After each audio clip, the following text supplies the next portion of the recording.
Senhoras e senhores, bom dia. Sócio nominal da Arnone Advogados. O senhor ministro Jorge Rodrigo Araújo Messias, ministro de Estado-chefe da Advocacia Geral da União. Senhor Vinícius Marques de Carvalho, ministro de Estado da Controladoria Geral da União. A senhora Tarciana Medeiros, presidenta do Banco do Brasil. Senhor Carlos Vieira, presidente da Caixa Econômica Federal. O senhor Sóstenes Marquezini, coordenador-geral do programa ESG 20+, vice-presidente do Instituto Global ESG. Senhor Frederico Souza Barroso, da Secretaria Especial dos Assuntos Jurídicos da Casa Civil, que neste ato está a caminho do nosso encontro. A senhora Cristina Frois de Borja Reis, subsecretária de Desenvolvimento Econômico Sustentável do Ministério da Fazenda, que também neste ato está a caminho do nosso encontro. O senhor Bruno Fonseca, procurador-geral adjunto da Fazenda do Distrito Federal, representando a PGDF. A senhora Roseline Moraes, vice-presidente em exercício do Conselho Federal da OAB.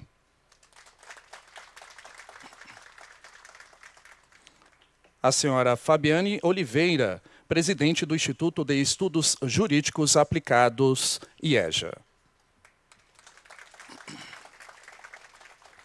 O senhor Guilherme Feliciano, conselheiro do Conselho Nacional de Justiça, que por motivos de agenda não pôde estar presente, mas nos enviou um vídeo que será passado durante a nossa programação. Senhoras e senhores, convidamos a todos os presentes a se colocar em posição de respeito para a execução do Hino Nacional Brasileiro.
Sentar neste momento.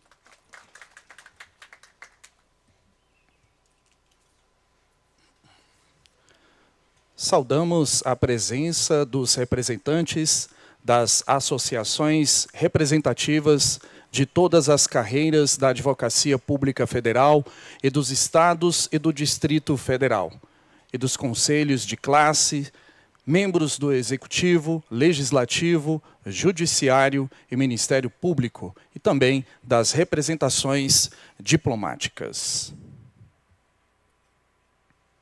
Convidamos para fazer uso da palavra de boas-vindas o presidente do Instituto Global ESG e chairman do Grupo Arnone Advogados, Alexandre Arnone.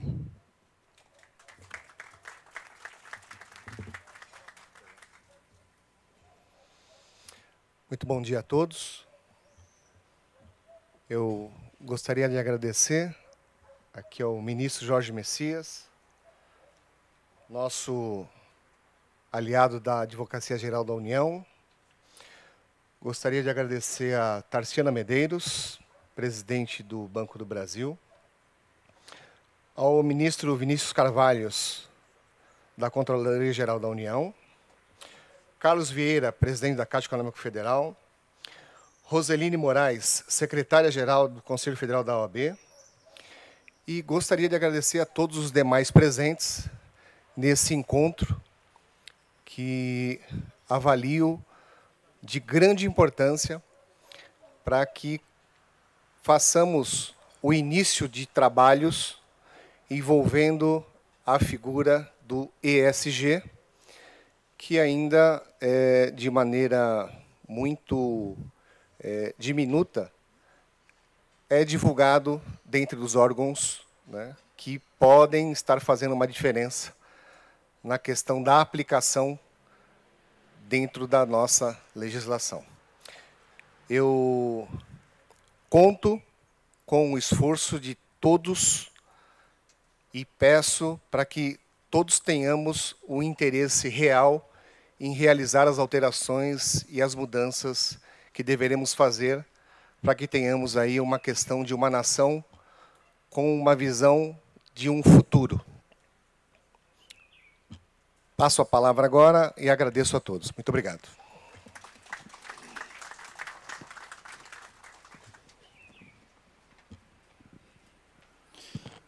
Aproveitamos o momento também para saudarmos e celebrarmos a presença dos membros de todas as carreiras da Advocacia Geral da União que se fazem presente e advogados privados. Vocês são parte fundamental de políticas públicas, o que mantém o Estado democrático de direito vivo.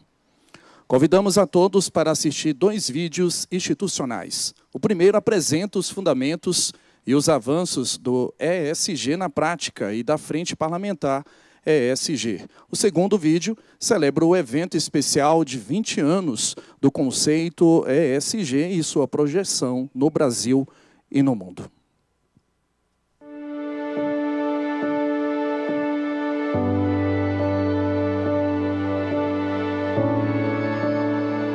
A Frente Parlamentar ESG na prática do Congresso Nacional surge com o propósito de unir o poder público, empresas e o terceiro setor com o compromisso de impulsionar a agenda legislativa do marco regulatório do ESG para o desenvolvimento sustentável. Fruto do movimento interinstitucional ESG na prática, a FPESG surge como marco histórico durante a campanha ESG 20 anos, se consolidando como a primeira iniciativa desta natureza no país, com representantes em todos os estados e 100% dos partidos presentes no Congresso Nacional. A iniciativa transformadora, liderada pelo Instituto Global ESG 20 anos, celebra o legado visionário de Kofi Annan, que com o lendário desafio Who Cares Wins, quem se importa ganha, mudou o ecossistema corporativo para sempre. The focus on individuals and people is the right one, and if we work in partnership and we all do our little bit collectively, we will make a giant contribution. Congratulations, sir. O ex-secretário-geral da ONU foi precursor dessa abordagem no setor, que segue moldando princípios de sustentabilidade ambiental, desenvolvimento social e governança, cada vez mais conectados ao presente e futuro global. Convergir esforços, promover e integrar os princípios de ESG nas políticas públicas e na legislação brasileira, estabelecer normas e métricas, promover a transparência e a comparabilidade dos dados ESG e padronizar os indicadores de desempenho. Essa é a nossa missão. E, através dela, podemos transformar as relações corporativas, preservar ativamente o meio ambiente e promover mudanças essenciais nas vidas das pessoas. Nenhum esforço será tão capaz, efetivo e potente quanto a soma dos nossos esforços. O planeta precisa de todos nós e a transformação que desejamos depende da nossa capacidade de caminharmos juntos, trabalhando com o mesmo objetivo. Hoje, você passa a fazer parte da nova era de sustentabilidade do Brasil.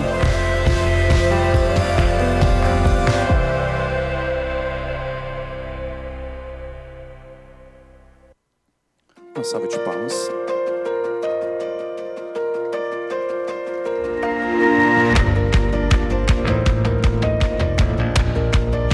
Na história do nosso país, existem eventos que marcam as mudanças que transformam o curso da nossa história.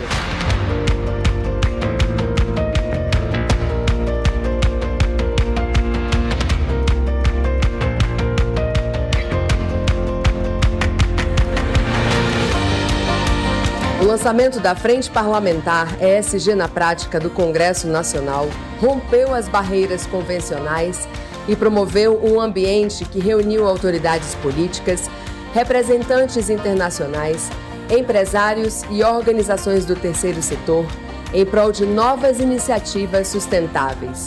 A intensa programação do evento traduziu o esforço contínuo e irrestrito em promover cooperações interinstitucionais que, além de moldar o curso da sustentabilidade no Brasil, são iniciativas que deixam uma clara mensagem. ESG é sobre cuidar de pessoas, da maneira mais transversal e honesta possível. Sigamos juntos, trabalhando diariamente para construir o mundo que todos precisamos.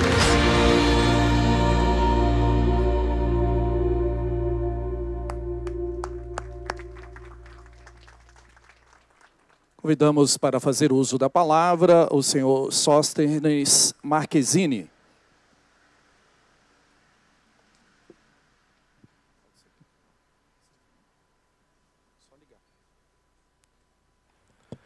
Bom dia a todos e todas.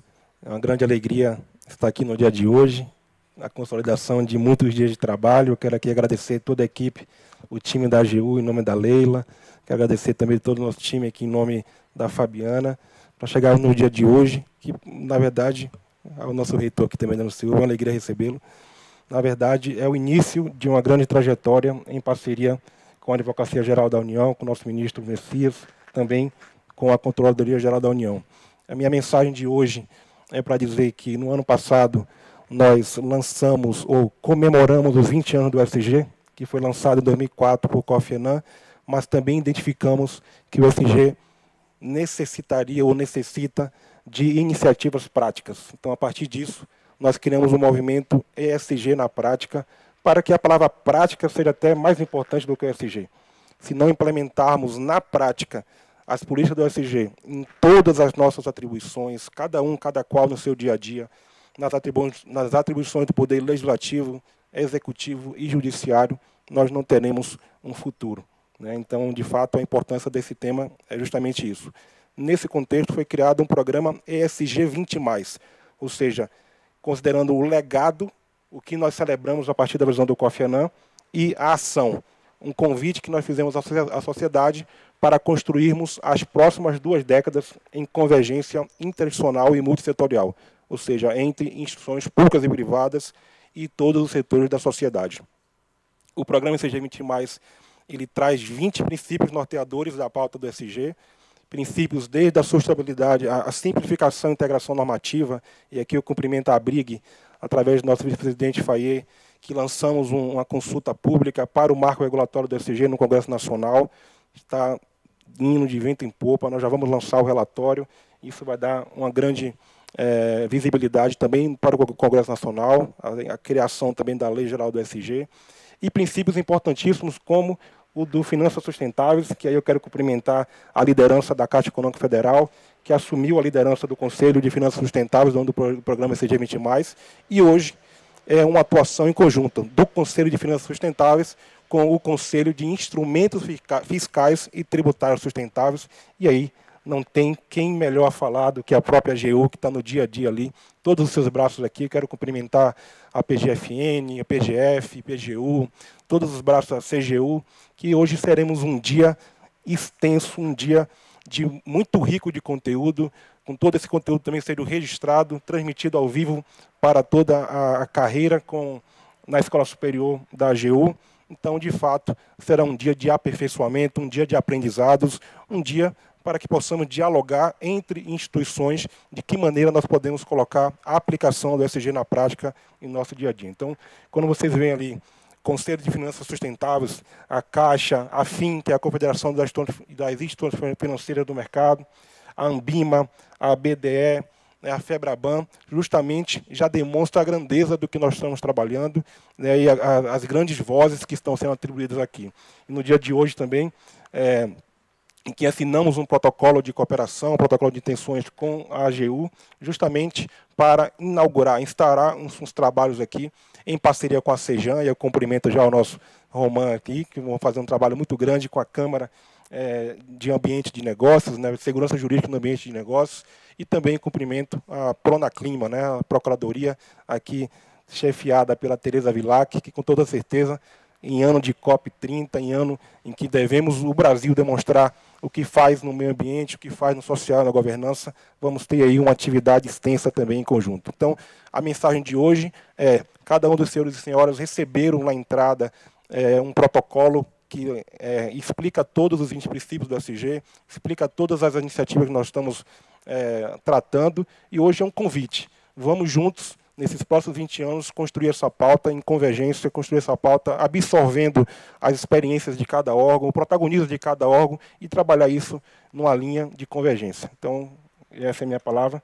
Agradeço a todos e todas. Tenhamos um bom dia, um dia rico aqui de conteúdos. No período da tarde teremos um workshop especial com todos os consultores jurídicos dos ministérios e das procuradorias especializadas, também sendo transmitido ao vivo pelo sistema da EVA, da Escola Superior de Advocacia. No painel de encerramento, nós teremos mais um convite à sociedade, que é um edital que vai ser lançado para um livro que justamente é organizado pelo ministro Jorge Messias, organizado em conjunto com o Instituto, para pegarmos contribuições de cada um dos senhores e senhoras, para deixar isso registrado, rígido, né, para que possamos lançar volumes desses trabalhos com produção científica, e aí cada um contribuir de acordo com sua expertise profissional. Então vai ser uma alegria, no período da tarde também. Hoje, todo o dia aqui conosco, integração, teremos o oferecimento de um almoço e também um coquetel de integração à noite. Vai ser uma alegria conhecer cada um dos senhores e senhoras, e aí, a partir de hoje, gerarmos um diálogo aprofundado. Muito obrigado.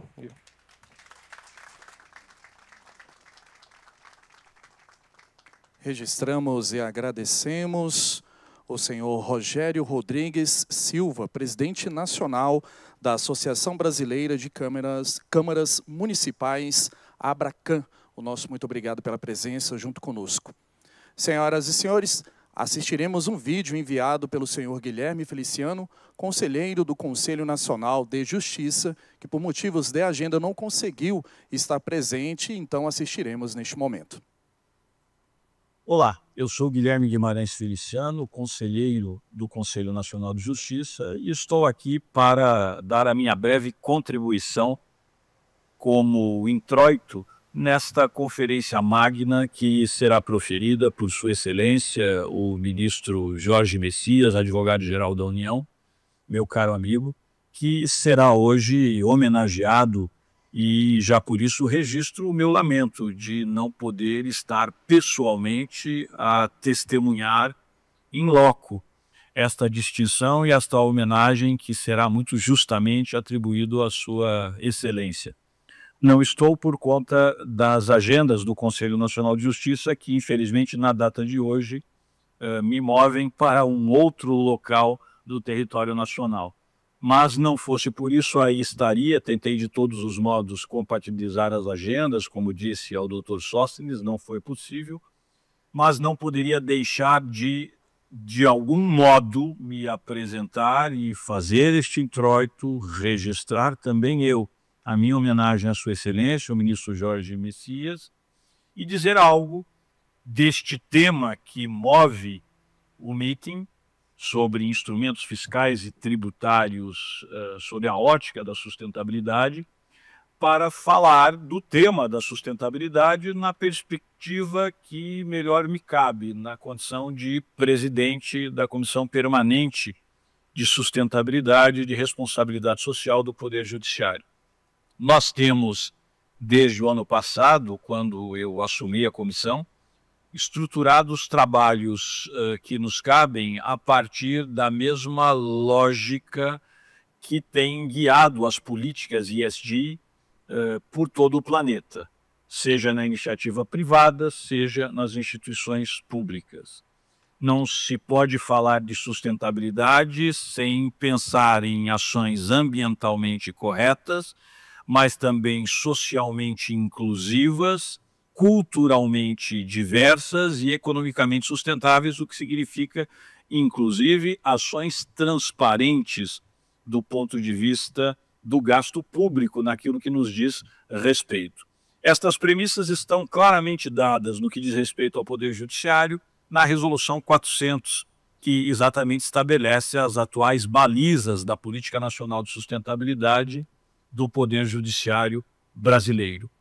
A partir da Resolução 400, as instituições judiciárias, e muito particularmente os 91 tribunais do país, exceção feita apenas ao Supremo Tribunal Federal, que não se subordina ao Conselho Nacional de Justiça, todos esses tribunais, repito, têm desenvolvido e implementado seus planos de logística sustentável, exatamente para garantir que o judiciário seja, ao mesmo tempo, um exemplo que arrasta, portanto, que os tribunais sejam instrumentos indutores de boas políticas de sustentabilidade junto aos demais poderes públicos, junto à sociedade civil organizada, à iniciativa privada, ao terceiro setor e até mesmo junto à população, mas também para que o judiciário, inclusive, na sua atividade, impacte menos. E, nesse sentido, dê também uma contribuição em termos de números absolutos.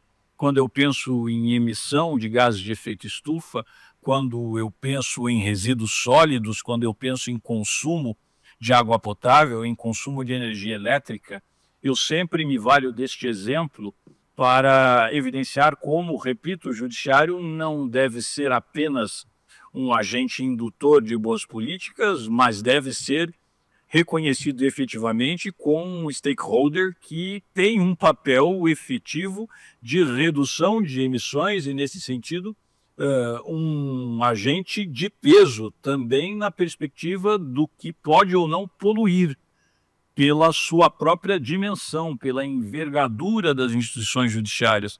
O Tribunal de Justiça do Estado de São Paulo, e é este o exemplo que eu sempre menciono, tem um orçamento anual para este ano, 2025, superior ao orçamento de todo o estado de Sergipe. Apenas por esta projeção, nós já podemos aquilatar como um tribunal como este, e imaginemos os 91 tribunais do país, pode impactar positivo ou negativamente no meio ambiente do seu entorno.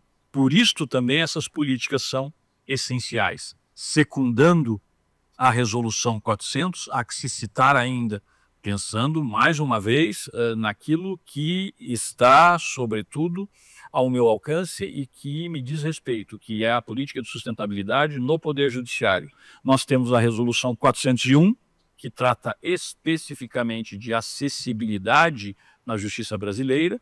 Mais recentemente, sob a minha relatoria, aprovamos a Resolução 550, que alterou parâmetros da Resolução 400 e, a partir disto, melhorou, inclusive, a aferição da evolução dos tribunais no que diz respeito à sustentabilidade, melhorando os próprios índices, por exemplo, considerando a energia injetada a partir de fontes alternativas pelos próprios tribunais.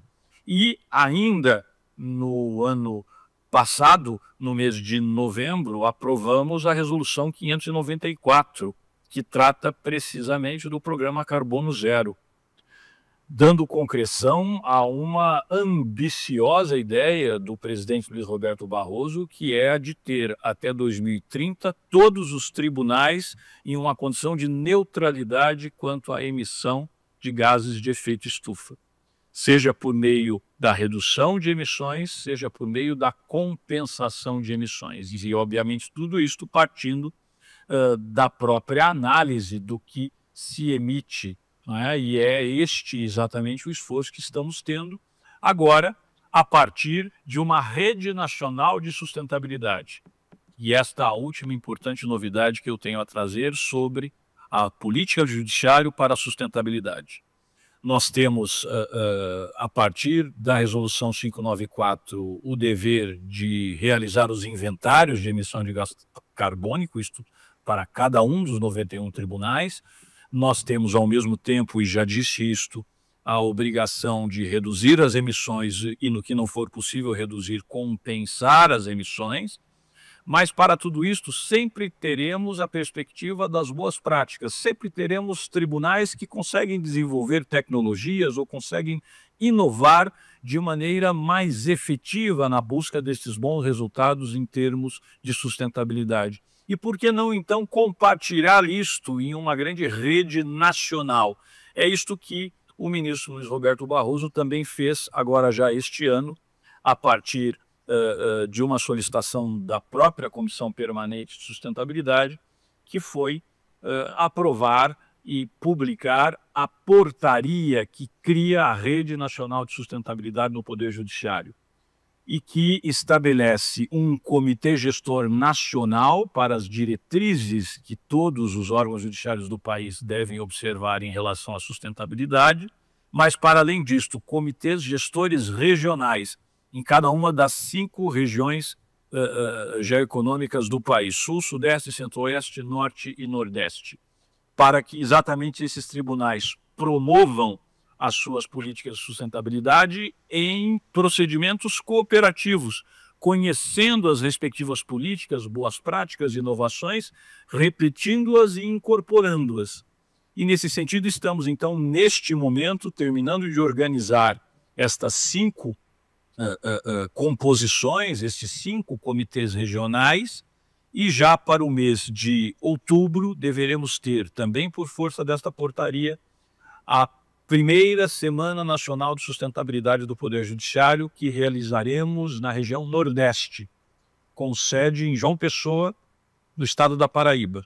E sexta-feira passada estava exatamente com os presidentes do TRT da Paraíba, do Tribunal de Justiça da Paraíba, do Tribunal Regional Eleitoral da Paraíba e um representante do Tribunal Regional Federal que ali tem a sua jurisdição, para que deliberássemos os passos finais da organização, tanto científica quanto dos aspectos operacionais deste evento que, repito, realizaremos em João Pessoa em outubro próximo e que receberá também pela primeira vez a Caravana Nacional de Sustentabilidade, exatamente para que estas boas práticas sejam conhecidas e depois repercutidas. A ideia é que tenhamos, quem sabe ainda este ano, a segunda Semana Nacional de Sustentabilidade, dessa vez na região Sudeste, com sede no TRT da 15ª Região, na cidade de Campinas, que é o meu tribunal de origem.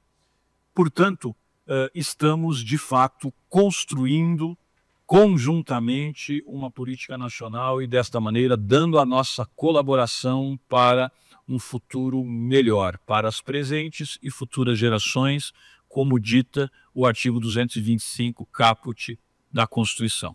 Quando eu falo deste tema, e encerro por aqui, gosto sempre de citar o nosso eterno Beatle, Sir Paul McCartney, que em uma das suas canções diz: deve haver um meio melhor de fazer as coisas que queremos, um meio que não estrague os céus, que não estrague a chuva, que não estrague a terra.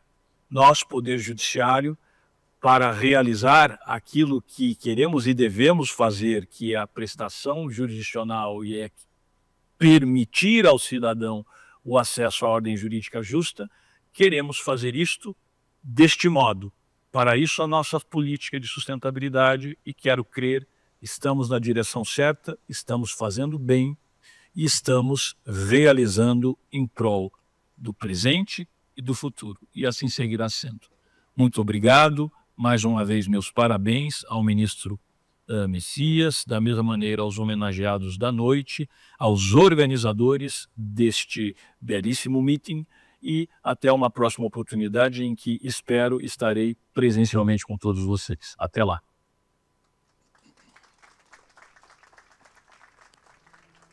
Neste momento, assistiremos o vídeo institucional da campanha do CNJ.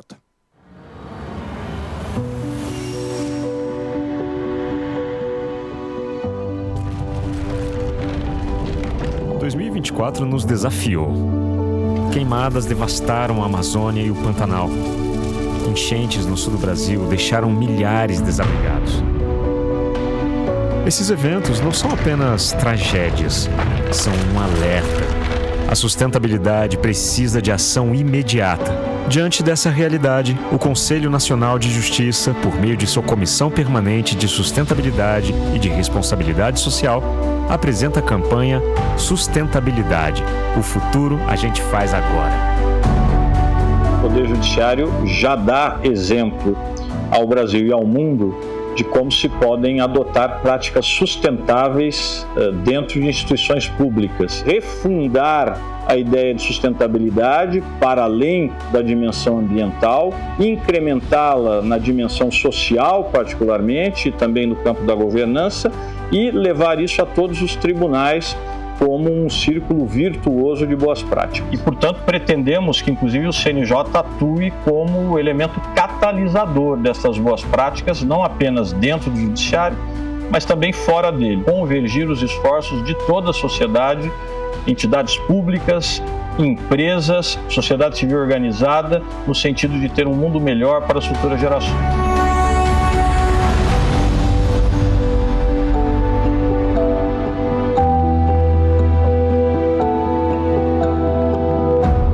Iniciativa que reúne forças.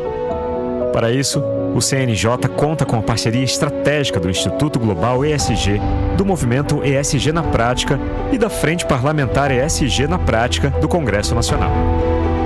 ESG na Prática, 20 anos de legado e um chamado para a ação. A campanha traduz os princípios do ESG em ações concretas para transformar intenções em resultados. Estes são seus pilares. Carbono zero, reduzir emissões com tribunais digitais e mais verdes. Gestão participativa, promover inclusão e diálogo no sistema de justiça. Governança, garantir ética, transparência e responsabilidade nas decisões. Meio ambiente, proteger biomas e recursos naturais. Qualidade de vida no trabalho, valorizar o bem-estar de magistrados e servidores. Social, reduzir desigualdades e promover a inclusão de comunidades. Com 20 anos de legado do ESG, este é um chamado para a ação. O Poder Judiciário se une a parcerias institucionais para valorizar, promover e implementar iniciativas públicas e privadas que conectam práticas sustentáveis com soluções concretas para o Brasil e para o planeta. Sustentabilidade. O futuro a gente faz agora. Juntos pelas pessoas, juntos pelo planeta.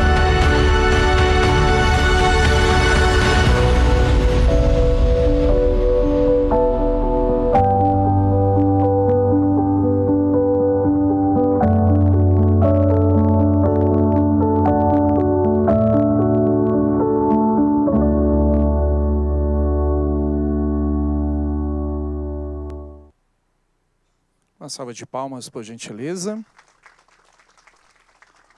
Ouviremos agora o presidente da Caixa Econômica Federal, Carlos Vieira.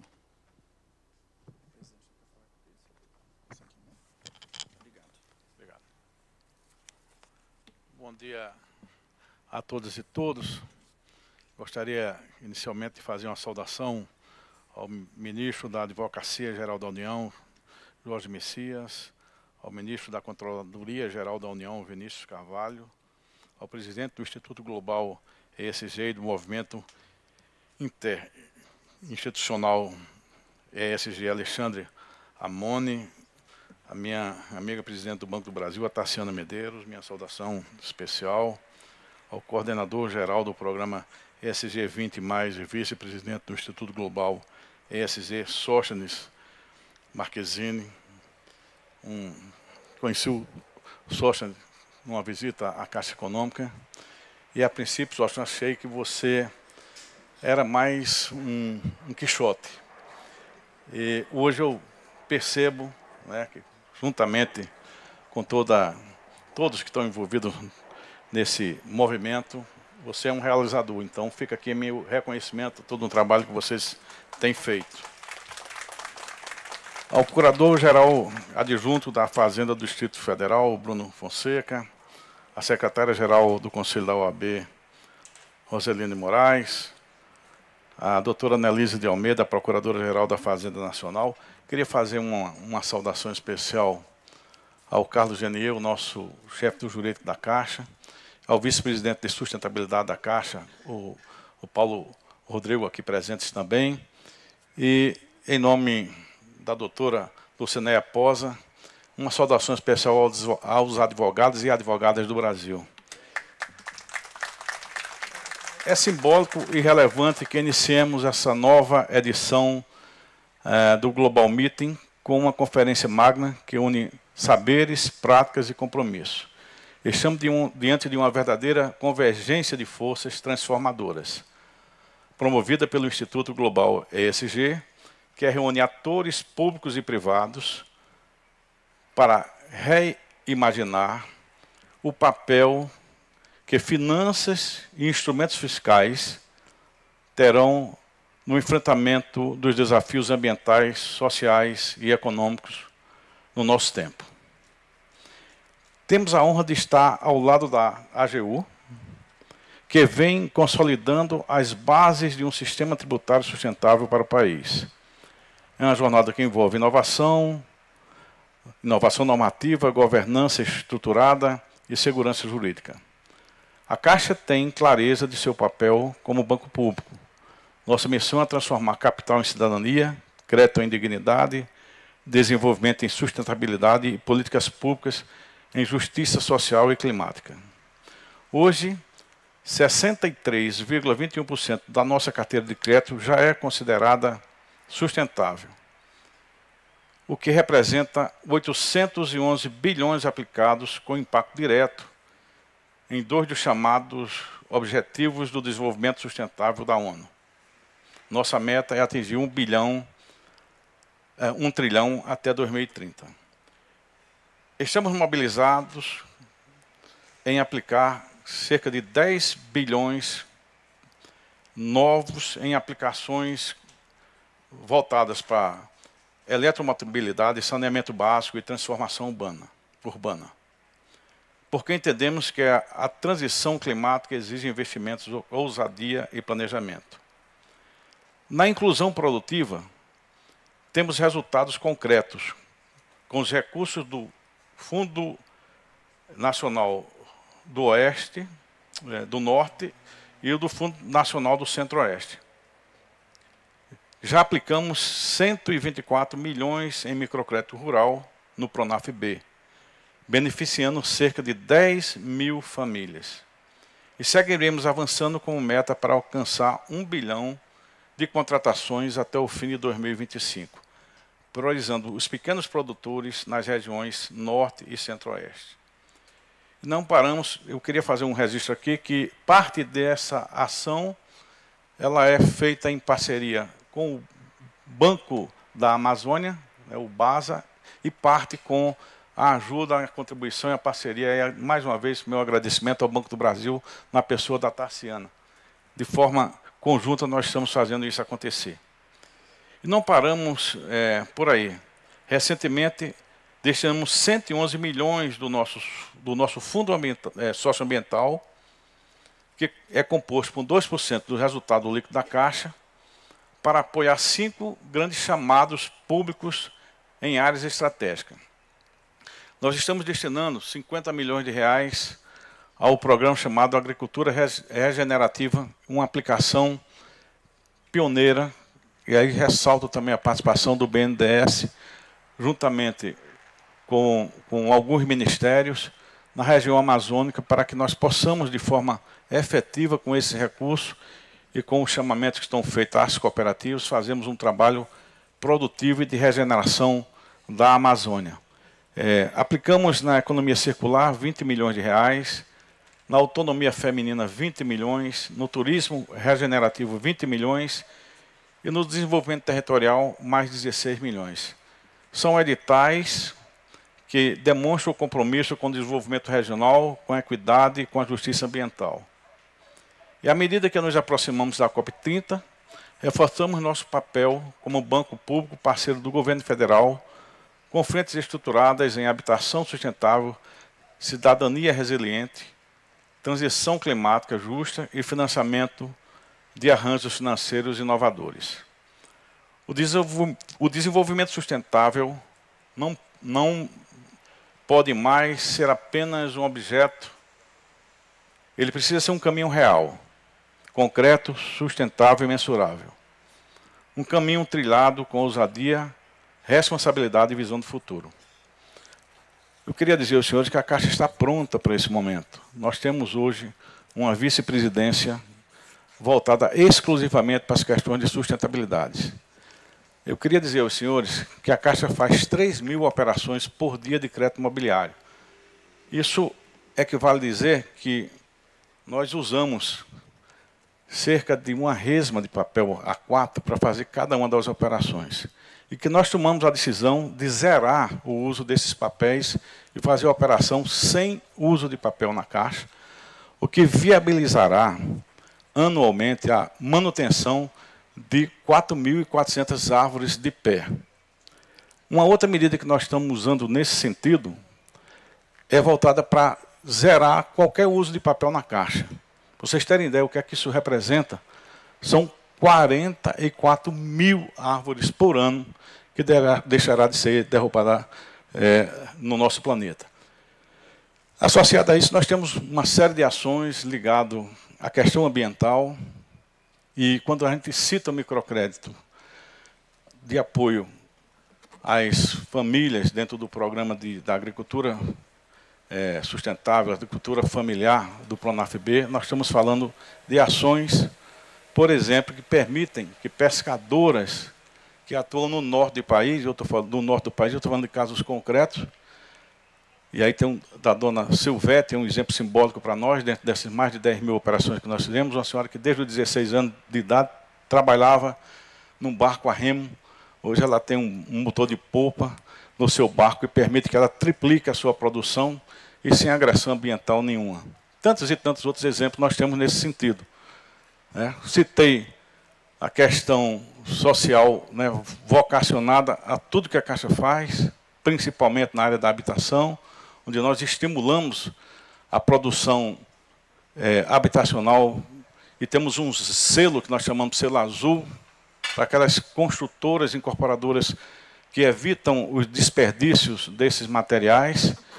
E nós, aí com a presença da CGU, do ministro Vinícius, nós estimulamos muito na área de governança, ministro, toda uma atuação que mostre e demonstre o quanto a Caixa também tem preocupação nesse aspecto. Então, é um prazer muito grande estar aqui com os senhores nesse momento, nesse meeting tão importante. Como já foi dito, teremos um dia muito proveitoso para nos trazer a tangibilidade da importância de um mundo mais sustentável. Muito obrigado.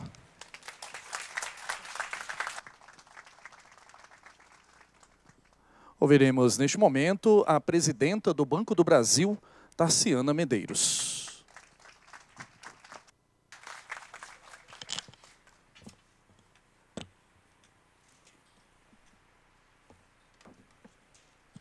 Bom dia a todos e todas. Antes de qualquer coisa, eu quero dizer que eu vou estar presente no evento em João Pessoa, na Paraíba, por motivos óbvios. Eu já me convidei, então agora que já falei em público não tem mais jeito. Eu gostaria muito de agradecer, por estar aqui hoje. Eu estou muito feliz. É uma honra estar presente nesse evento. É uma alegria imensa perceber a preocupação do Judiciário com o tema ASG, e principalmente aqui nas falas, de perceber que a gente sabe, que a gente tenta sempre falar do ASG, do social e da governança também. Mas há, normalmente, a tendência de levarmos para o ambiental. Então, hoje, eu percebi em todas as falas até agora essa preocupação de lembrar do social e lembrar da governança. E quando a gente fala do social e da governança, é uma missão muito nobre, né, Carlinhos, aqui dos bancos públicos, e já agradecer a parceria da Caixa Econômica conosco, da parceria do Carlinhos sempre. E, fazendo os cumprimentos, eu gostaria de cumprimentar o ministro Jorge Messias, da AGU, o ministro Vinícius, da CGU, e, em nome deles, cumprimentar todos os colegas que estão aqui formando o dispositivo. Gostaria de cumprimentar especialmente a doutora Roseline Moraes, secretária-geral do Conselho Federal da OAB, a doutora Nelise Almeida, procuradora-geral da Fazenda Nacional, mas minha presidenta no Conselho de Administração do Banco do Brasil, e doutora Lucinéia Possá, nossa diretora jurídica, em nome delas, cumprimentar todas as advogadas e as mulheres aqui presentes. Eu quero falar que, quando a gente pensa numa construção de uma sociedade mais sustentável, é fundamental refletirmos sobre os diversos papéis que cada instituição representa.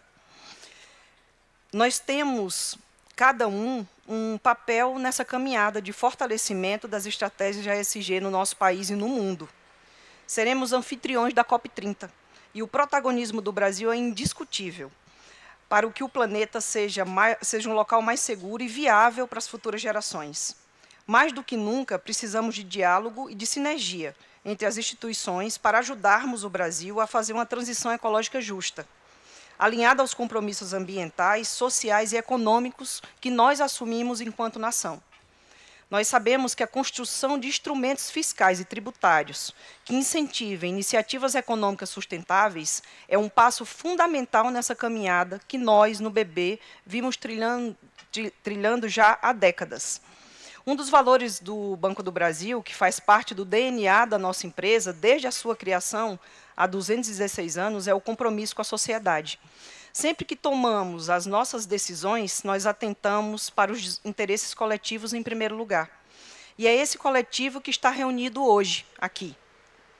Nós, do Banco do Brasil, acreditamos que soluções permanentes que garantam mudanças efetivas nascem da construção coletiva, se fortalecem com as trocas e permanecem vivas por meio das estruturas de governança robustas. Com esse aprendizado, muito já foi construído e muito já foi transformado. A economia de baixo carbono, por exemplo, já é uma realidade.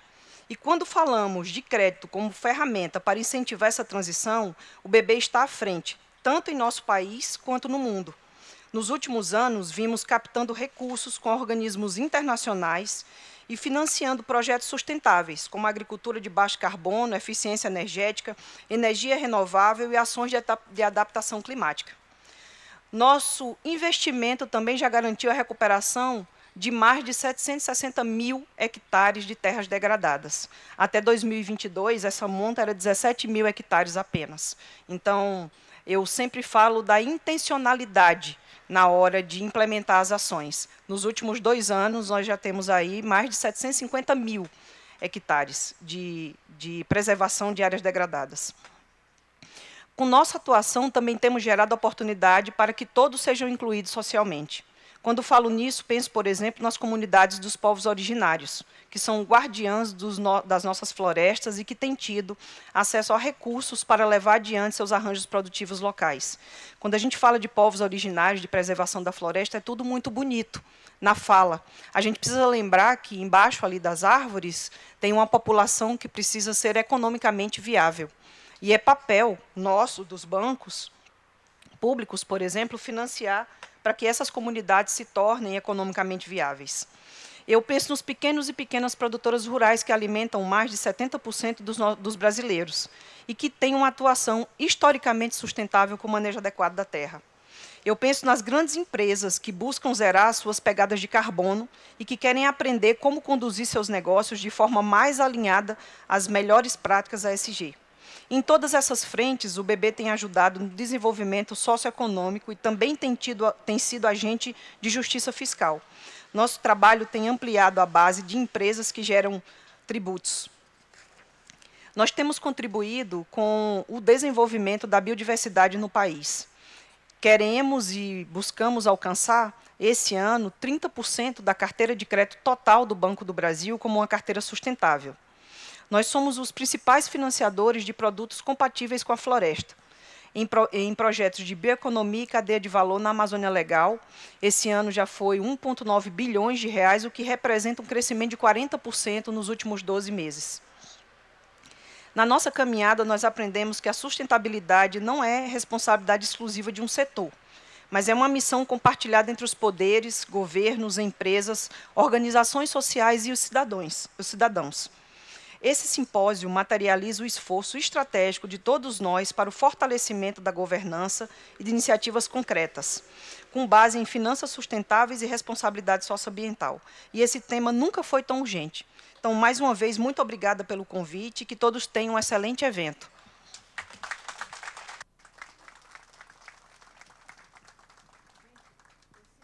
Cortar aqui. Eu sempre gosto de falar que, mais que iniciativas, a gente tem que ter acabativas. Então, o simpósio de hoje é uma acabativa muito importante nessa caminhada aí de disseminação das práticas ESG no país. Obrigada.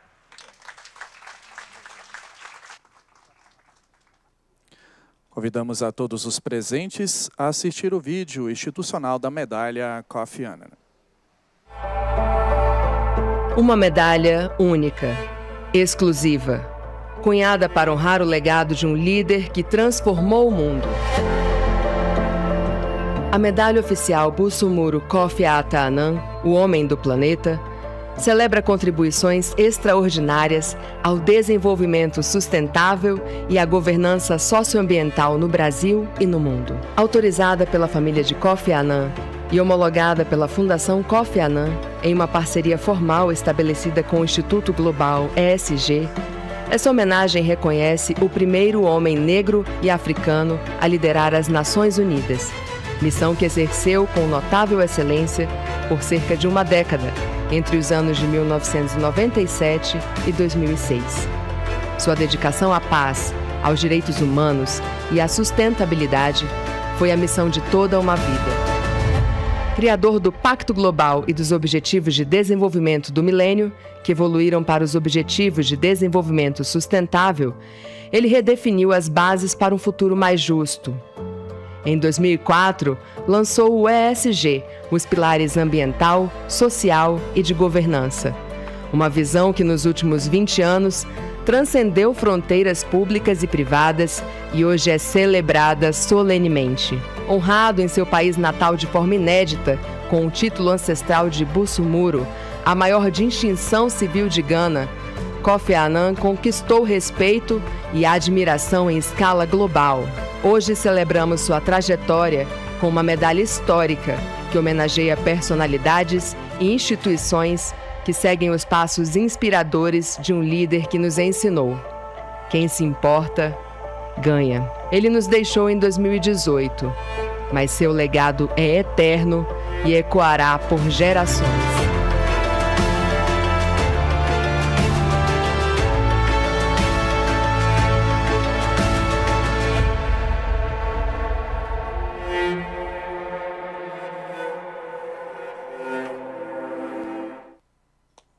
Uma salva de palmas.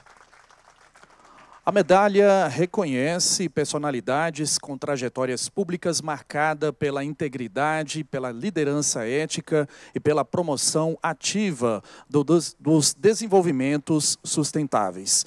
Para este ato, convidamos Dr. Sóstenes e Dr. Arnone para a entrega da solene da medalha Kofi Annan ao senhor ministro da Controladoria Geral da União, Vinícius Marques de Carvalho.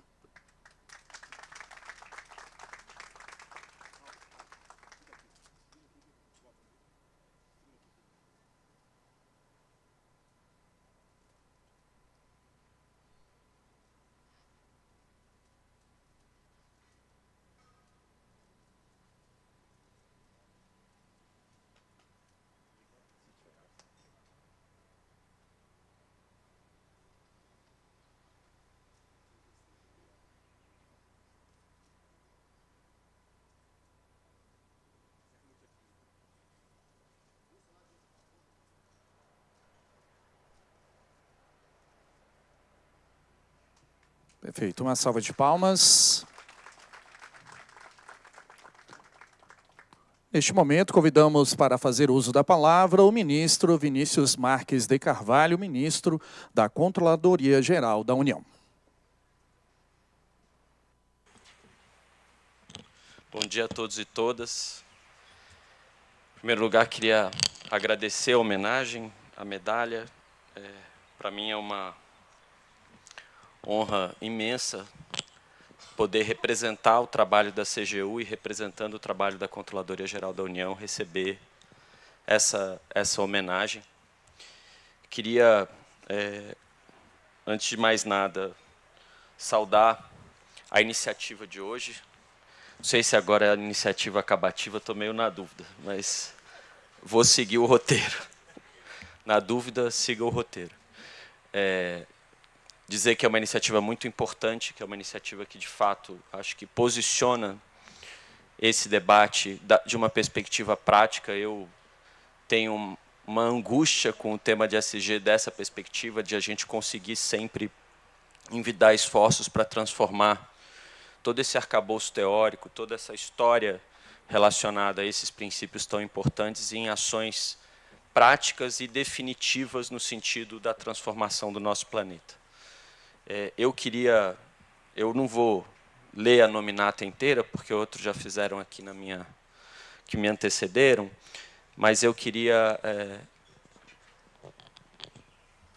agradecer muito ao ministro Jorge Messias por ter organizado com vocês esse evento e ter participado dessa agenda tão importante. E, em nome dele, cumprimentar todos os aqui presentes, todas as pessoas aqui da mesa. O ministro Jorge, desde que nós assumimos com o presidente Lula as nossas funções no governo federal, tem demonstrado uma atenção muito grande com esse tema, junto com o tema da democracia, junto com o tema do fortalecimento das nossas instituições, e na tentativa sempre constante de buscar harmonizar o diálogo entre as instituições do Brasil, entre os nossos poderes, executivo, legislativo e judiciário, tentando fazer com que esse país, de fato, evolua na direção de uma agenda de integridade, né? Porque, no fim, é disso que se trata.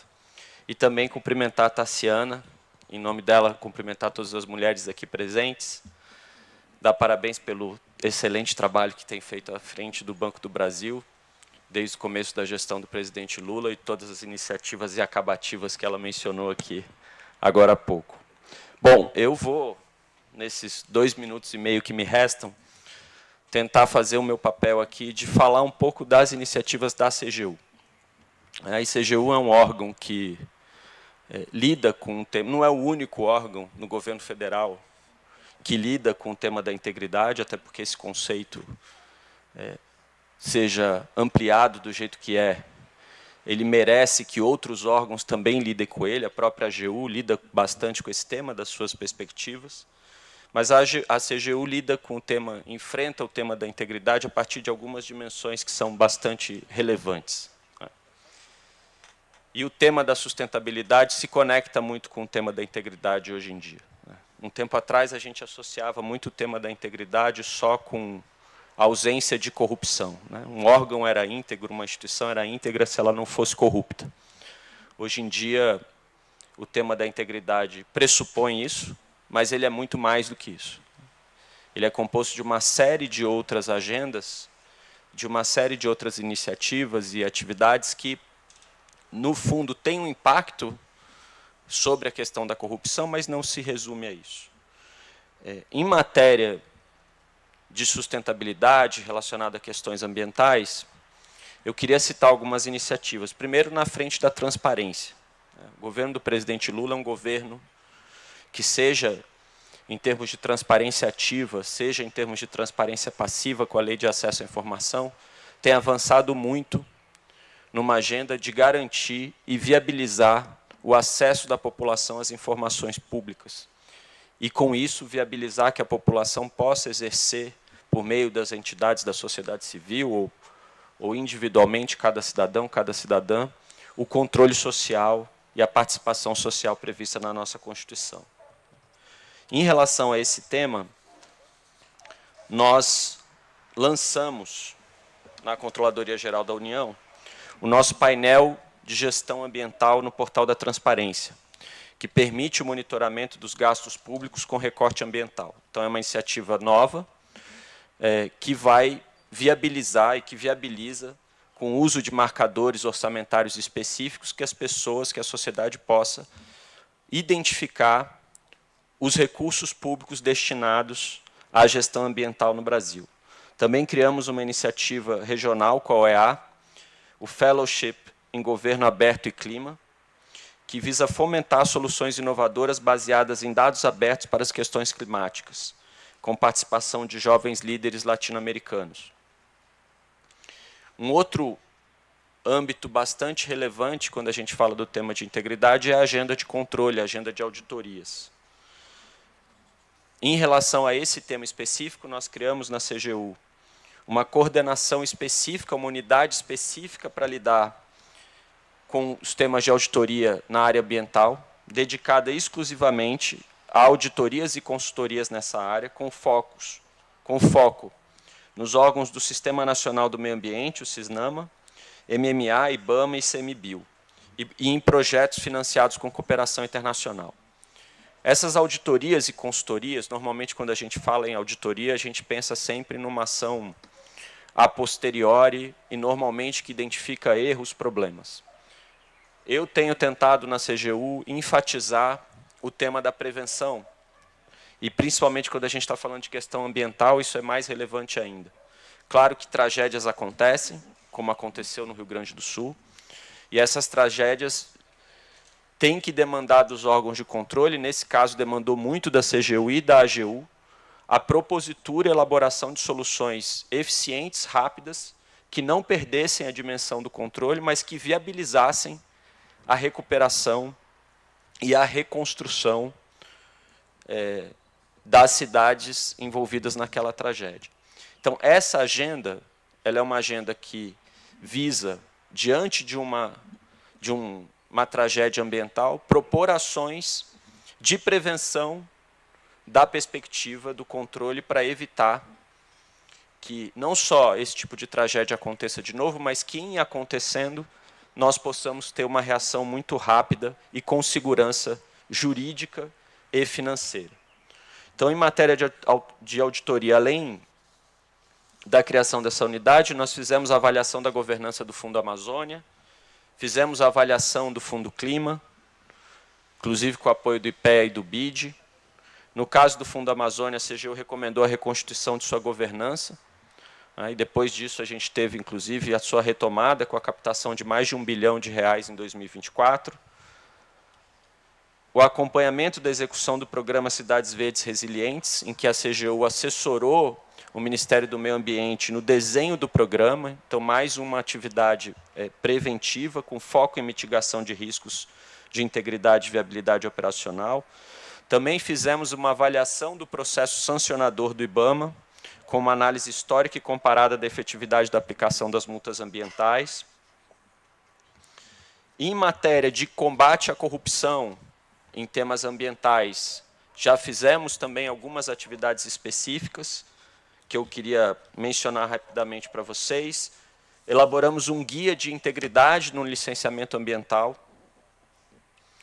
e também fizemos uma operação em conjunto com a Polícia Federal, chamada Operação Parkour, no ano passado, que visou coibir a extração ilegal de minério em área tombada, e uma operação que avaliou o prejuízo decorrente dessa atividade para a sociedade como um todo em torno de R$830 milhões.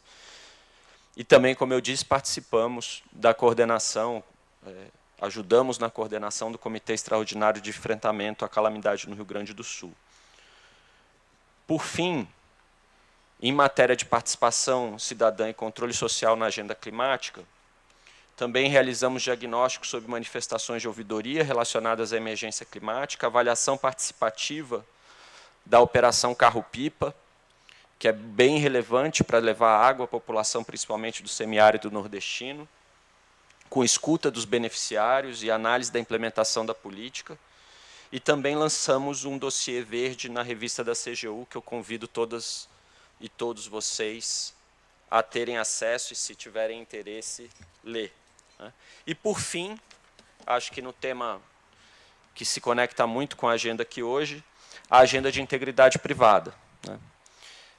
De novo, como eu disse, normalmente a gente associa integridade com ausência de corrupção, e hoje a integridade é muito mais que isso, né? Por isso a gente incluiu nos critérios de responsabilidade socioambiental no nosso programa do Pacto Brasil pela Integridade Empresarial, que já tem hoje mais de 600 empresas, 605 empresas envolvidas, e também como critério na nova edição do Proética, né? Editamos um guia de diretrizes para empresas privadas, com orientações específicas relacionadas a direitos humanos e sustentabilidade. Lançamos o guia do Programa de Integridade com Práticas Sustentáveis e publicamos, o presidente Lula publicou, um decreto que regulamenta a integridade nas contratações públicas, que regulamenta a nova lei de licitações, que define integridade empresarial como compromisso com o combate à corrupção e responsabilidade socioambiental. Então, dei uma corridinha aqui no final, mas queria passar todos esses, digamos, esse mapa de atuações na CGU em relação ao tema, porque isso é uma prioridade do presidente Lula, é uma prioridade do planeta, e isso teria que, obviamente, ser, de algum modo, captado pela agenda de controle, pela agenda de transparência, pela agenda de integridade como um todo. Então, queria agradecer mais uma vez terem me escutado aqui e dizer que a CGU está à disposição para estreitar esse diálogo com vocês e fazer o que for necessário para essa agenda avançar no Brasil. Muito obrigado.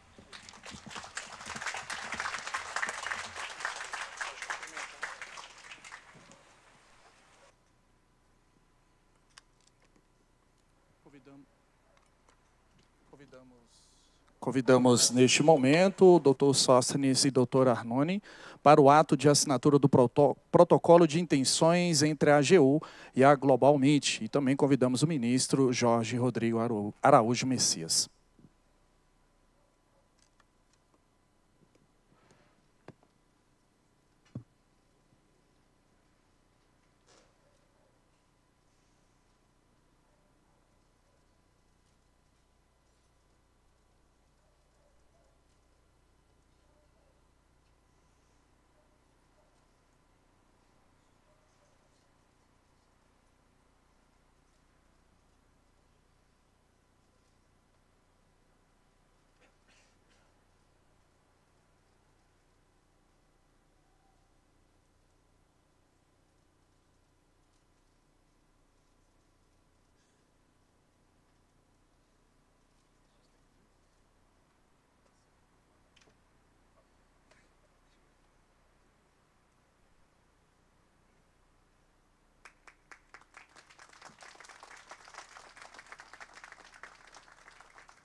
Podem sentar neste momento. Registramos e agradecemos a presença da Diretora-Geral de Energia das Nações Unidas, Mariama Diallo. O nosso muito obrigado pela presença junto conosco. Uma salva de palmas. Convidamos para proferir a palestra magna o ministro de Estado da Advocacia Geral da União, ministro Jorge Rodrigo Araújo Messias.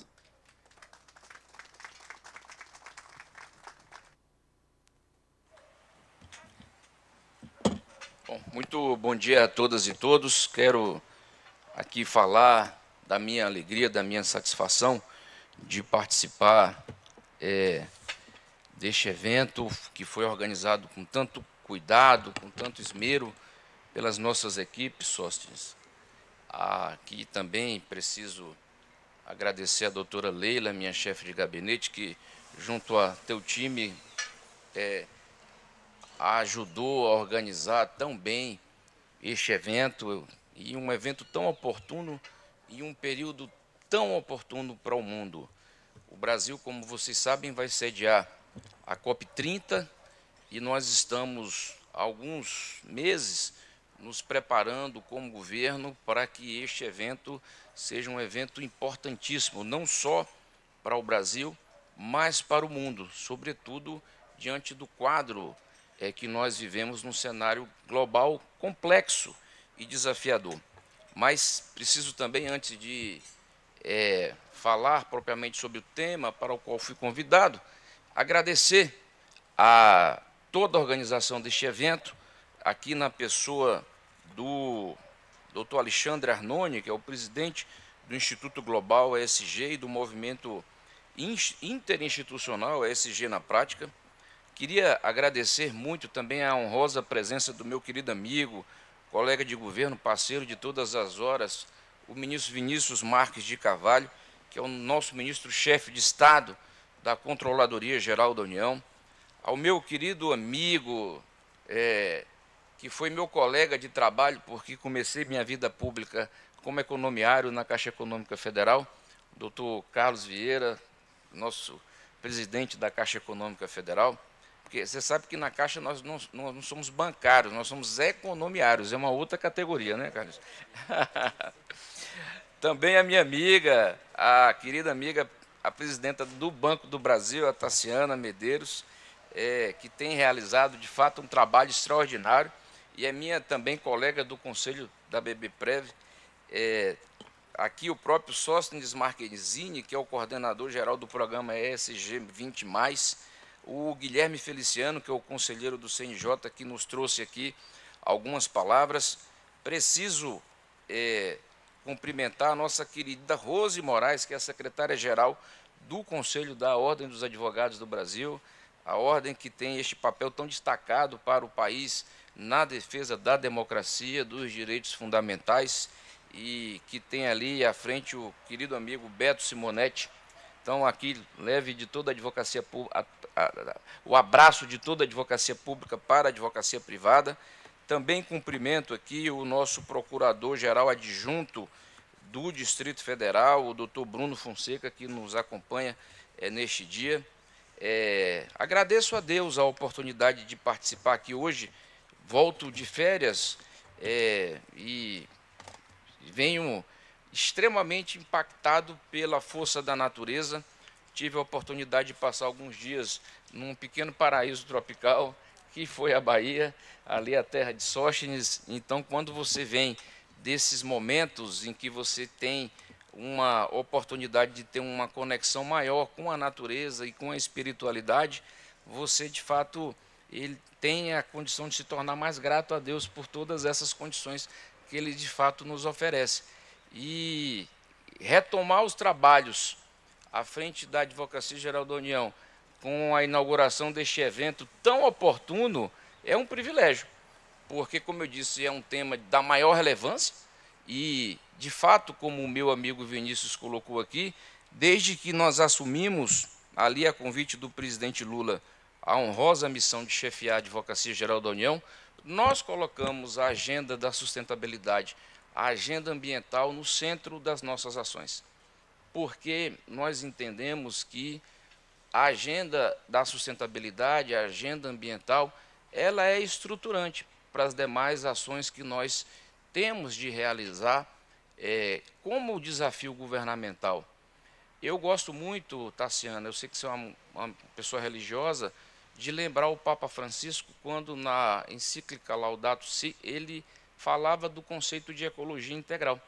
E quando ele fala do conceito de ecologia integral, ele nos convidava ali naquela encíclica a refletir sobre exatamente a importância da estrutura do conceito de ecologia para as nossas vidas, dentro das nossas relações sociais, dentro da forma como nós nos relacionamos institucionalmente entre nós, entre as instituições.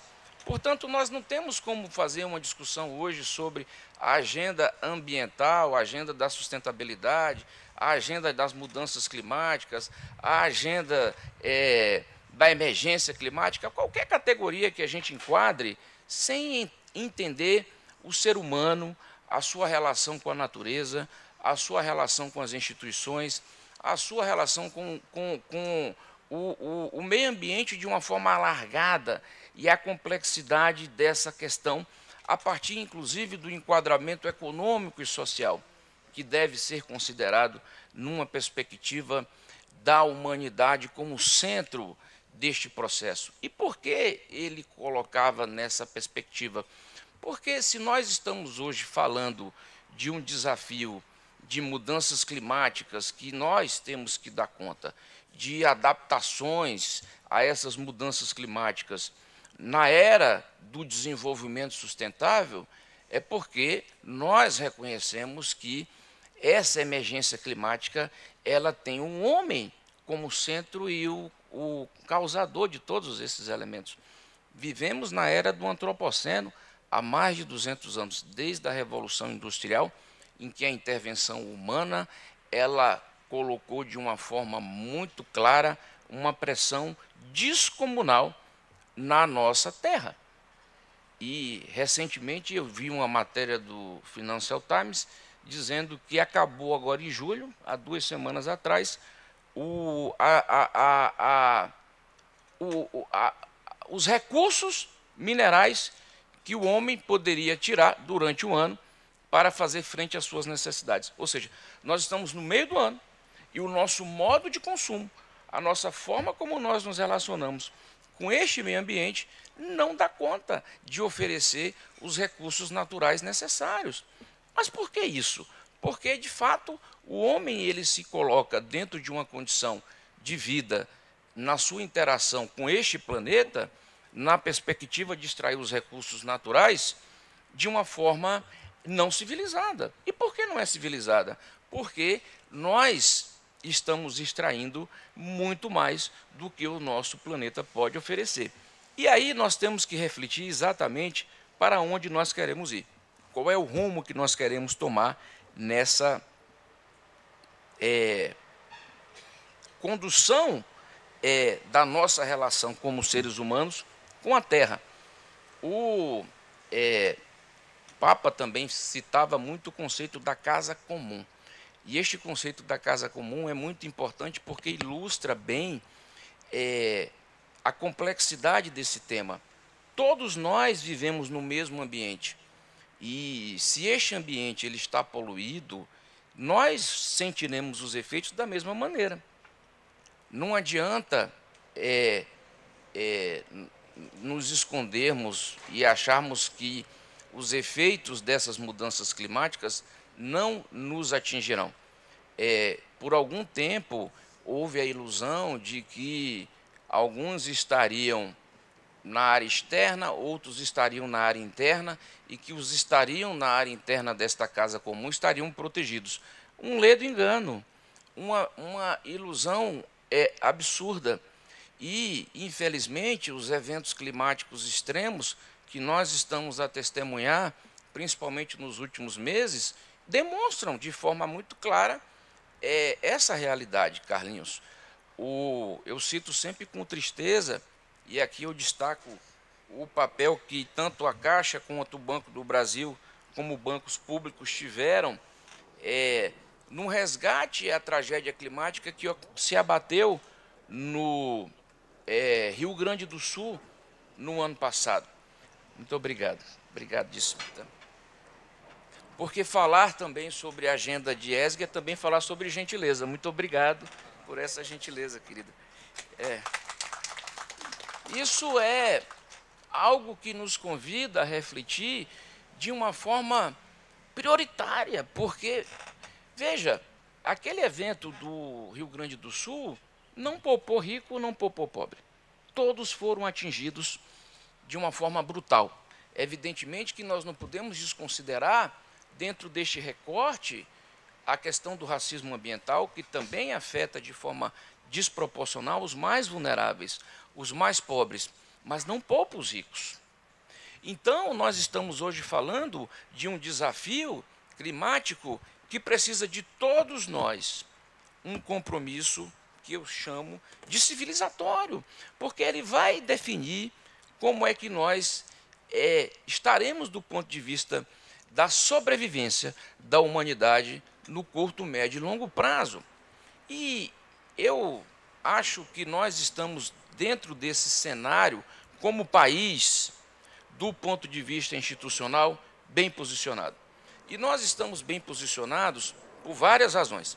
Primeiro, por uma questão natural.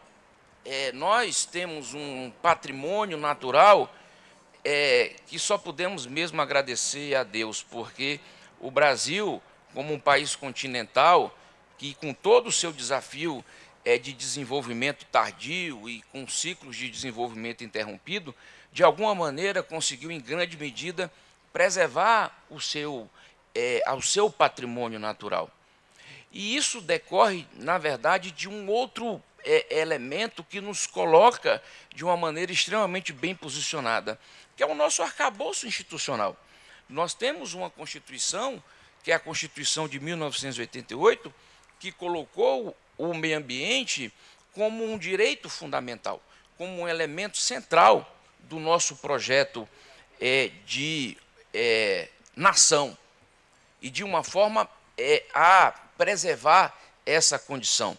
E isso fez com que, evidentemente, o Estado brasileiro, desde 88, se engajasse, se comprometesse a partir de uma série de pactos, a partir de uma série de elementos institucionais, do ponto de vista interno, legislativo, mas do ponto de vista externo, a partir de compromissos internacionais, para que esta realidade natural que nós herdamos pudesse, de fato, ser preservada.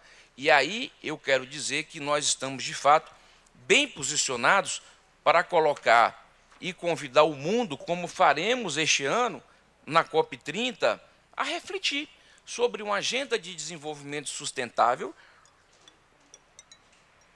que gere emprego e renda e riqueza para o seu povo, mas que também ela possa ser exemplo de um modelo de desenvolvimento econômico em que as relações humanas com o planeta elas sejam as relações marcadas em novas bases, a partir de uma preservação daquilo que de fato precisa ser preservado, conservar aquilo que deve ser conservado e adaptar aquilo que precisa ser adaptado do ponto de vista da resposta institucional, das capacidades estatais para os desafios climáticos que nós temos hoje.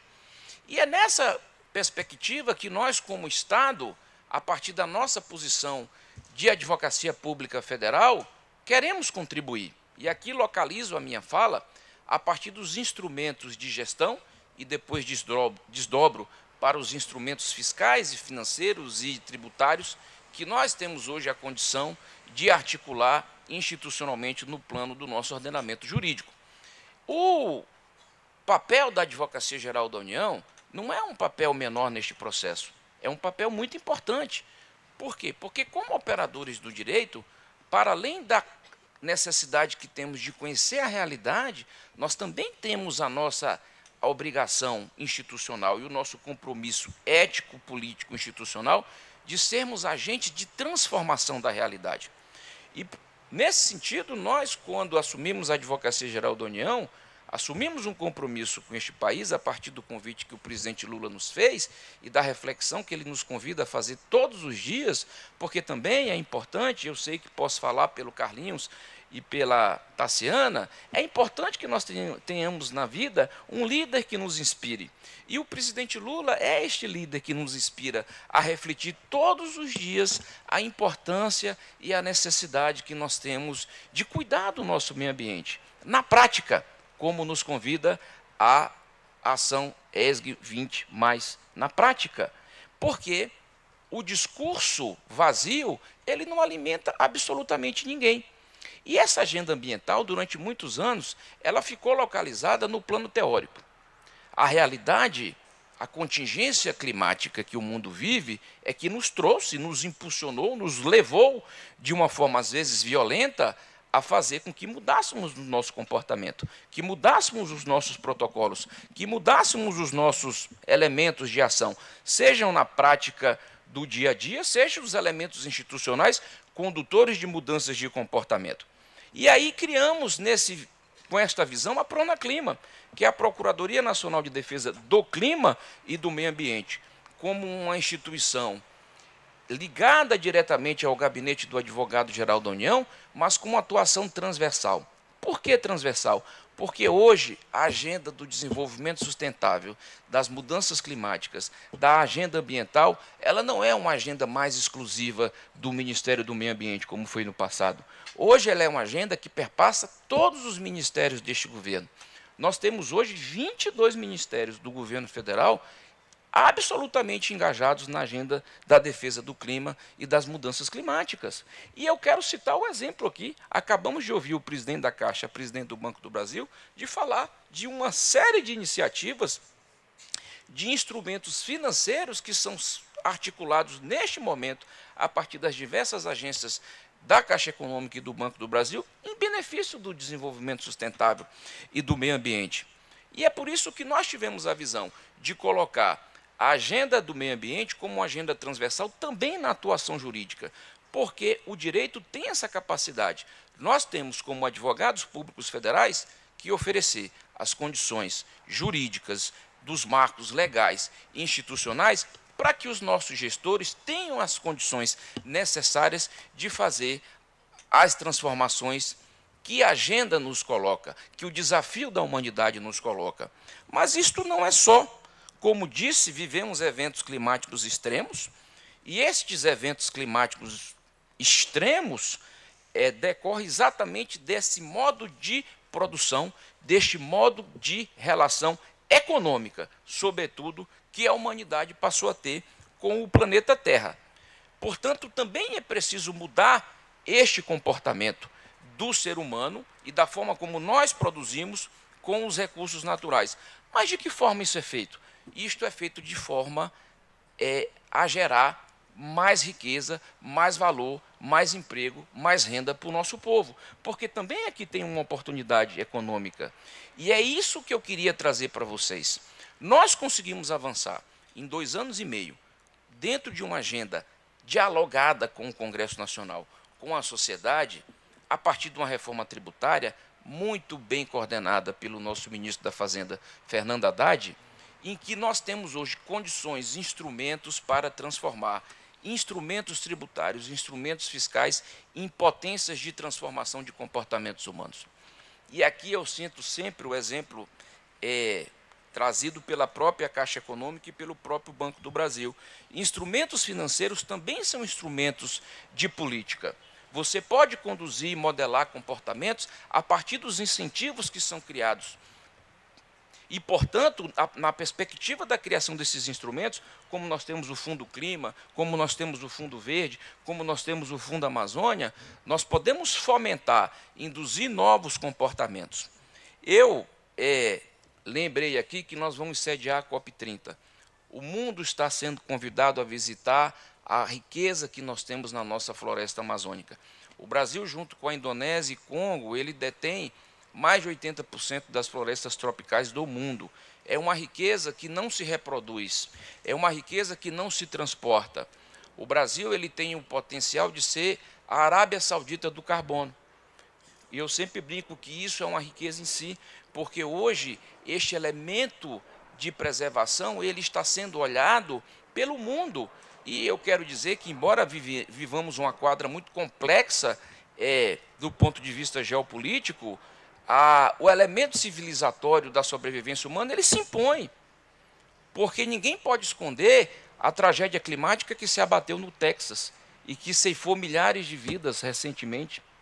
Ali também ricos e pobres foram indistintamente alcançados. Portanto, se tem um elemento que não cobra tarifa e alcança a todos indistintamente, é o elemento da tragédia climática. E é isso que nós temos que ter noção. Não adianta nos escondermos entre mundo desenvolvido, subdesenvolvido e desenvolvimento, centro, periferia, qualquer outro conceito econômico que a gente queira reportar do ponto de vista da visão econômica do desenvolvimento. O que nós temos, na realidade, é um quadro trazido pelas mudanças da natureza que foram causadas pela intervenção humana, que vai alcançar todos nós. Portanto, isso exige de todos nós uma mudança de postura. O Brasil está bem posicionado também, e o mundo verá isso na COP30, porque está fazendo o seu dever de casa, a partir dessas plataformas institucionais que eu citei. Nós temos a nossa Constituição, mas nós temos uma série de normas que foram aqui, digamos assim, construídas ao longo do tempo, que fizeram com que esse arcabouço normativo fosse um elemento central na defesa do nosso meio ambiente. Veja que, com todas as dificuldades que nós tivemos no passado recente, nós conseguimos resistir há muitos enfrentamentos que buscaram ali depauperar e degradar o nosso meio ambiente. Não foi fácil e danos foram causados, mas nós estamos aqui hoje a corrigir. E eu quero agora citar algo que é muito positivo dentro desse novo cenário que nós estamos vivendo do ponto de vista do ordenamento jurídico nacional. Porque vocês sabem, Habermas ele sempre nos ensinava que o direito, para além desse sistema de saber, também é um sistema de ação. Porque, para além de termos no direito a perspectiva de interpretação, de compreensão das normas, nós temos também no direito, a partir desse conjunto de normas, desse conjunto de leis, desse conjunto de, digamos assim, de institucionalidades criadas pelo direito, a condição de mudanças de comportamento, de mudanças de postura, porque este é o papel também do todo direito. E aqui está algo que me parece central neste momento que nós estamos aqui, neste evento, discutindo instrumentos fiscais e financeiros, que é, de fato, a reforma tributária. Eu, quando participei, junto com o meu time, ajudando ali a equipe do ministro Fernando Haddad a modelar a discussão da reforma tributária, nós tivemos a condição de auxiliar naquilo que eu digo que é mais relevante dentro do ponto de vista institucional, do que nós compreendemos de justiça fiscal, que a nova tributação trazida pela reforma recente vai trazer, que é uma perspectiva de realizarmos justiça ambiental a partir da justiça tributária. Porque nós temos hoje elementos modernos que a reforma tributária nos oportunizou e temos que saber acessar e acionar esses mecanismos de uma forma muito inteligente. E aqui eu quero citar o imposto seletivo, como este elemento, como este instrumento de justiça fiscal, numa perspectiva de estímulo à preservação ambiental. Como vocês sabem, a emenda constitucional número 132 acabou por modelar esta figura, e aqui está muito na moda a discussão, aqui está o Breno, que é um grande tributarista, está na moda essa discussão sobre extrafiscalidade, sobre fiscalidade, a natureza dos tributos, né? Inclusive questões que a gente tratou recentemente, mas aqui nós temos um exemplo de uma tributação que tem esse caráter extrafiscal, que é um imposto seletivo. E nós temos como induzir comportamentos ou atuar buscando omissões de condutas a partir exatamente da tributação. Porque aquilo que for relevante do ponto de vista da sobrevivência humana, há de se ter incentivos. Aquilo que não é relevante ou aquilo que causa danos, não só a questão da saúde, como também ao meio ambiente, há de se ter pedágio, há de se ter uma penalização por isso. Porque nós queremos o quê? Eliminar, nós queremos desestimular essas condutas. E é importante que a gente tenha a capacidade de manejar bem esses instrumentos nessa perspectiva de utilizar a tributação de uma forma inteligente, estratégica, na defesa do nosso meio ambiente. Portanto, nós temos aqui a oportunidade de, a partir de critérios técnicos bem definidos, modelar, de fato, esse tipo de tributação. Agora, temos outros elementos, e eu gosto muito de citar aqui, algo que tem sido, na minha vida, na vida da Advocacia Geral da União, extremamente positivo. Nós tivemos,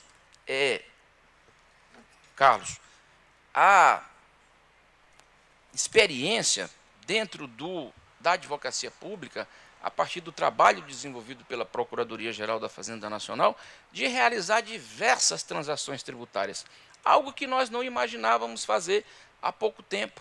É muito recente. Nós estamos durante 5 anos discutindo esse instrumento que é moderno, que ele é necessário, mas também que ele é desafiador. Agora, para além de ser um elemento em si, que tem uma potência própria dentro de uma perspectiva de conciliação, de redução da litigância, nós temos um ganho extraordinário, que é a possibilidade de, nessas transações tributárias, está aqui a nossa Procuradora-Geral da Fazenda Nacional, a doutora Annelise, de colocar o elemento ESG.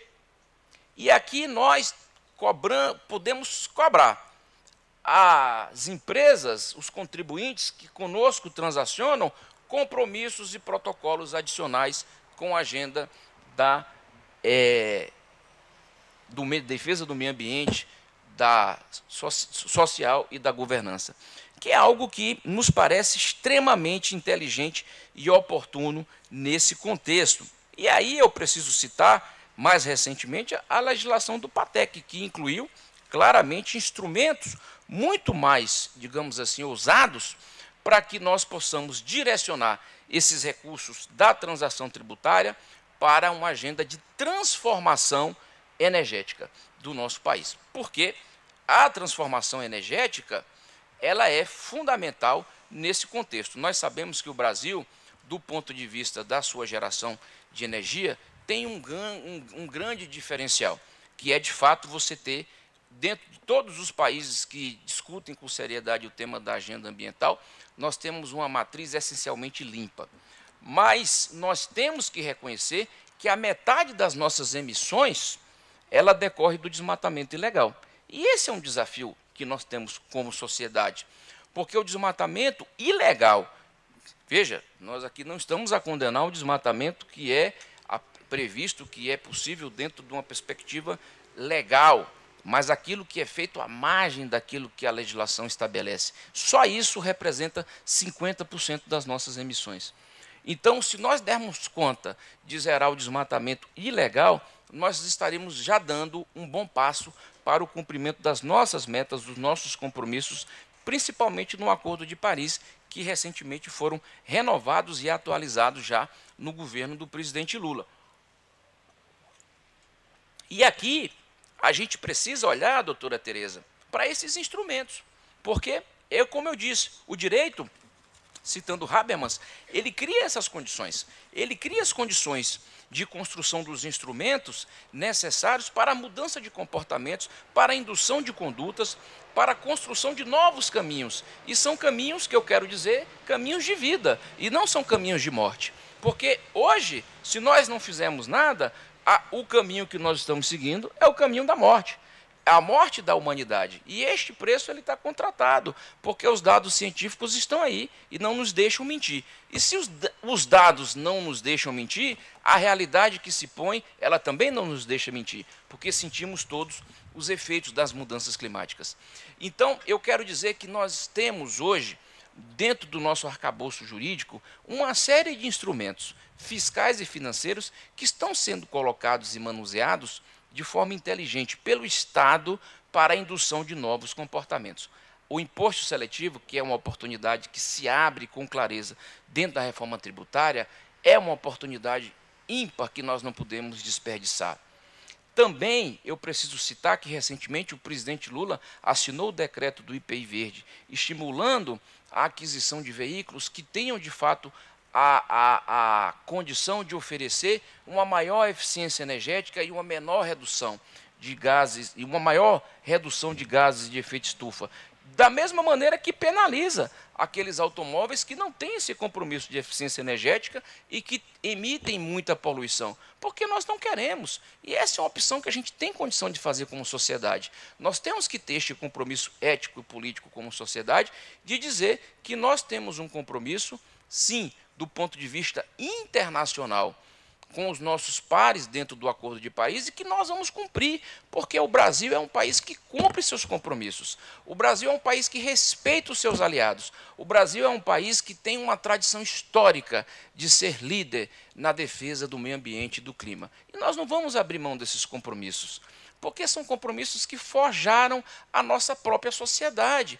E isso é o que inspira hoje todos os nossos líderes. Seja o nosso líder, presidente Lula, que está hoje à frente do Executivo Nacional, seja a mim como advogado-geral da União, ao Carlos como presidente da Caixa, a Taciana como presidenta do Banco do Brasil, da mesma maneira como tenho certeza que todos os nossos colegas que estão ali hoje à frente dos ministérios tem este compromisso.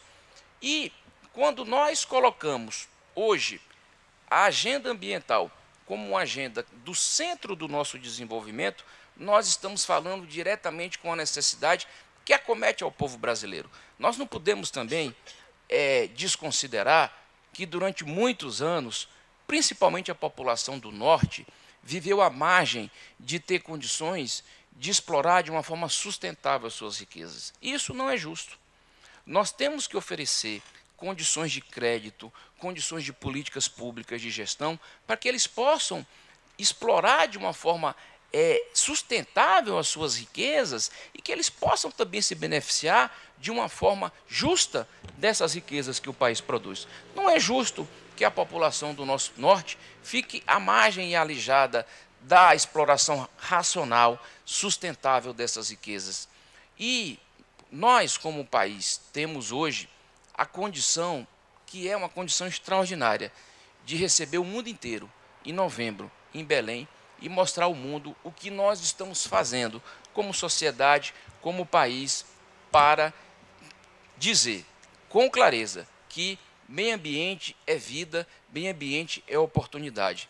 E que nós não podemos encarar a questão do desafio da sustentabilidade como um problema, mas sim como uma oportunidade, e é uma oportunidade que nós temos porque, repito, fizemos o nosso dever de casa, e agora nós estamos bem posicionados para nos beneficiar dessas, digamos assim, lições que o Brasil fez, principalmente nos últimos 2 anos e meio. Portanto, eu queria desejar, Sóstenes, a você, a toda a organização do evento, aqui um dia extraordinário. Sei que terão oficinas, workshops que estão sendo aqui já preparados para fazer uma discussão muito mais, digamos assim, prática com os nossos advogados, com os advogados também privados, com todos os operadores de direito aqui que foram convidados. É muito importante que deste trabalho conjunto, firmamos agora há pouco um acordo de cooperação, possam sair experiências, porque essas experiências elas poderão ser replicadas para outras advocacias públicas. Está aqui o nosso colega da Procuradoria-Geral do Distrito Federal, assim também como a advocacia das empresas estatais. Está aqui a nossa querida doutora Cinéia Possati, que tem feito um trabalho extraordinário também à frente ali da diretoria jurídica do Banco do Brasil. Enfim, é isso que nós buscamos. Nós buscamos, a partir deste debate, dessa oportunidade que nós temos de interagirmos em conjunto, construir bons casos, boas experiências e espalhar para o Brasil, digamos assim, essa nova linha de pensamento que venha a ser um pensamento que seja traduzido em ações e que essas ações mudem de uma forma significativa a vida das pessoas para melhor, sobretudo, é o que nós esperamos. Portanto, um sucesso a este evento, nos encontraremos mais tarde. Eu sei que tem uma série de ações programadas durante o dia e meus parabéns, mais uma vez, à organização deste evento. Muito obrigado. Agradecemos o senhor ministro. Neste momento, desfaz o dispositivo de honra. Convidamos as autoridades a se posicionarem para um registro fotográfico.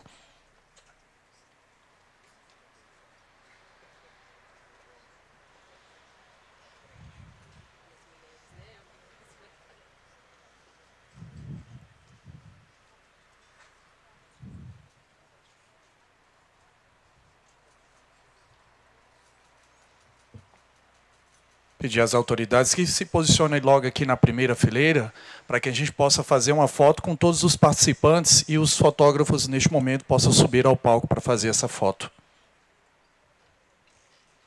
Pedir aos convidados que possam se levantar neste momento, podem sair dos seus lugares e ocuparem um corredor central.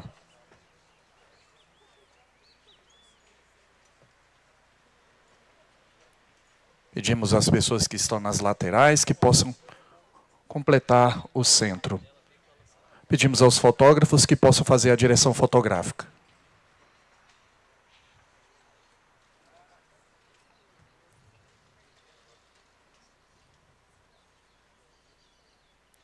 Vamos lá?